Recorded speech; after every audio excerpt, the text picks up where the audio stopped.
Welcome back to the World News, episode 10. The year is 37 BS, the month is the harvest, and the day is the 2nd. Today we'd like to start off with a bit of world news. We plan to talk about the current major factions at play and catch you, the commoner, up on the who's who of the world today. First, though, we have a word from our sponsor.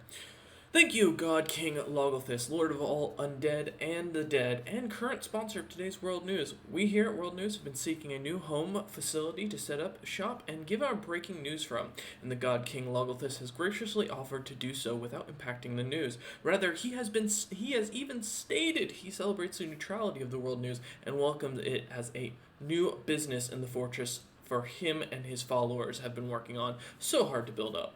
Queen Adara did request that in lieu of the sponsorship that we let the people know that God King Logothus is granting all those who can venture to his fortress lands and an opportunity for themselves and their loved ones. Are you a grand wizard who doesn't get paid enough by his king? God King Logothus wants you. Are you a warrior the greatest of renown but cannot fight death itself? God King Logothus can help with that. For one small contract signing today, you can become immortal and live out a happy life watching your children grow up for generations. And then further generations. Come to the far north today and sign up for the Lichdom Empire today. Offer is valid only to those with demigod potential and above. We do not recommend the commoner or lower beings even try this. However, we are licensed to state this. Thank you to our sponsor. Let's get back to that world news. Today we have the contenders. So, we want to begin with the grandest of contenders for the throne of world domination. And while not in any particular order, here is the list we have today. First, we have the Heli Empire, who have confirmed their vassalation of the Vidan and the elevation of King Ogain to the Grand Magi status. They are the smallest, but considered the most advanced nation. However, with broad declaration of war against the world, many are concerned they are overstepping their place.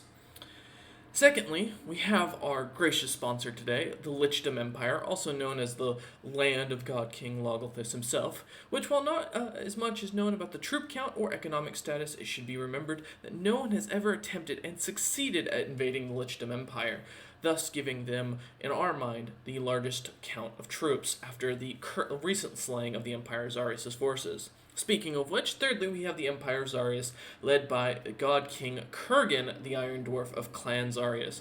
Having the largest economic backing, most land held, and the largest army, they are considered the number one contender currently, if the Lichdom Empire does not soon stomp them out. Fourth, we have the newly announced Robot Dukedom. Far to the north, a fully warforged nation is founding right on the borders of the Lichdom Empire. Though currently unknown as far as numbers, we do know that the nation never sleeps and welcomes all those who serve the one true God. Fifthly, we have the newly announced, as of just 5 minutes ago, the Vasul Song Alliance, who have announced today that the remaining human nations, gnomish nations, dragonborn kingdoms, and any other nation wiped out by the Empire of Zarius are welcome amongst the Empire. This included the recently conquested Silversong Empire, and they have all seemed to come together under a single Loxodon, with wings coming out of his back and supposedly a pale white with golden tusks. The man, the myth, the legend, the man who did originally bend the knee to the Empire of Zarius, Vasul, who is now currently leading the only anti-Empire Zarius sentiment. And lastly, we have the newly confirmed Toth Theocracy has changed its name to the Narrow Crusading Theocracy and have confirmed the full subjugation of the nations beneath the waves. This includes such nations as the Sea Elves, the Deerco, and many other we still don't know much about, to be honest.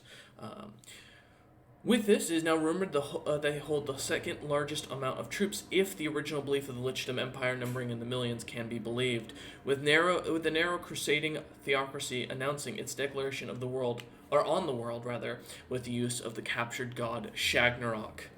More to come in the near future, but today these are the main factions, with 6 of them contending for the throne. Who will win? Who will lose? Well, let's be honest. We all know that in the end, someone's gonna die.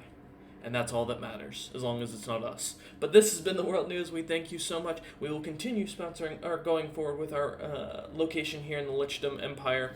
However, do look out for our World News balloons, as we are now gaining funding to launch more, and hopefully that means more in-depth World News coming in the near future with some more in-depth politicking. We thank you all for watching, and we will see you guys on the next episode of the World News, assuming we're not turned into liches.